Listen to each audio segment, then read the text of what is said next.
3 दिसंबर 1984 रात के करीब 12 बजे भोपाल के ट्रेन स्टेशन भोपाल जंक्शन पर स्टेशन सुपरिटेंडेंट एच.एस. बुर्वे और डिप्टी स्टेशन सुपरिटेंडेंट गुलाम दस्तगीर अपनी रात की ड्यूटी कर रहे थे।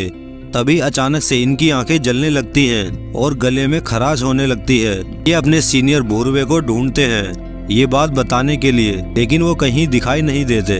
कुछ देर बाद उन्हें बुर्वे जमीन पर पड़े दिखाई देते हैं और वो मर चुके होते हैं। असल में सही वजह ये है कि इस भोपाल जंक्शन से करीब 1 किलोमीटर दूर एक यूनियन कार्बाइड की फैक्ट्री है, जहां एक बेहद खतरनाक हादसा हो गया है।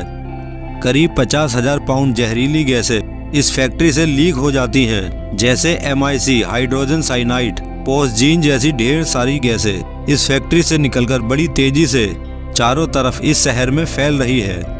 इस बीच स्टेशन पे देखने को मिलता है कि लोगों की भीड़ बढ़ती जा रही है। ज्यादातर लोग रात में अपने घरों में सो रहे थे।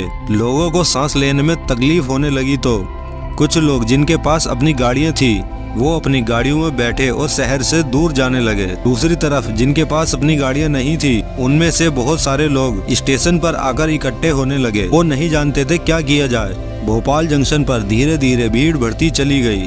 चारों तरफ लोग खांस रहे थे या रो रहे थे और उल्टियां कर रहे थे। दस्तगीर एक प्लेटफॉर्म से दूसरे प्लेटफॉर्म पर भाग रहे थे कि जैसे भी हो सके लोगों की मदद करी जाए, लेकिन इस जहरीली गैस से बचना बहुत मुश्किल था। जहां एक तरफ लोग स्टेशन की तरफ भागे, वहीं दूसरी तरफ एक बहुत बड़ी भीड़ हॉस्पिटल में भी इकट्ठी होने लगी। लेकिन दिक्कत ये थी, ना तो रेलवे के डॉक्टर्स और ना ही हॉस्पिटल के डॉक्टर्स को ये पता था कि यहाँ हो क्या रहा है। उन्होंने ऐसी दिक्कतें लोगों में कभी पहले नहीं देखी थी। फिर जब भोपाल मेडिकल लीगल इंस्टीट्यूट के डायरेक्टर डॉक्टर हरीश चंद्रा ने जब बॉडीज की ऑटोप्सी करी तो उनको साइनाइड पॉइजनिंग के लक्षण मिले।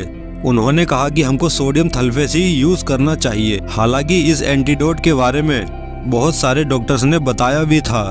दूसरी तरफ कंपनी भी पैसे बचाने के लिए MIC के साइड इफेक्ट को कम दिखाना चाह रही थी और सरकारी अथॉरिटीज भी इस कंफ्यूजन में फंस गई, जिसकी वजह से और कई लोगों की जानें गईं, जिनकी जानें बचाई जा सकती थी अगर सही समय पर उनको ट्रीटमेंट दी जाती तो। गुलाम दस्तगीर, जिनकी कहानी मैं आपको वीडियो के शुरू में बता रहा था, वो अपनी खुद की जान तो बचा लेते हैं, लेकिन अपनी जिंदगी के वो आखिरी 19 साल का ज्यादातर समय वो हॉस्पिटल में बिताते हैं।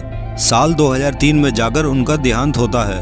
दोस्तों, सबसे शॉकिंग बात इस भोपाल गैस ट्रेजेडी में ये है कि इस हादसे के बारे में पहले ढेरों वार्निंग दी गई थी अलग अलग लोगों के द्वारा कि इस फैक्ट्री में कभी भी हादसा हो सकता है। यहाँ पर सेफ्टी का कोई ध्यान नहीं रखा जाता है, लेकिन ना तो कंपनी की तरफ से और ना ही सरकारी अथॉरिटीज की तरफ से कोई एक्शन लिया गया। और नतीजा ये हुआ कि 3 दिसंबर 1984 को रात को करीब 12 बजे ये जबरदस्त हादसा हुआ।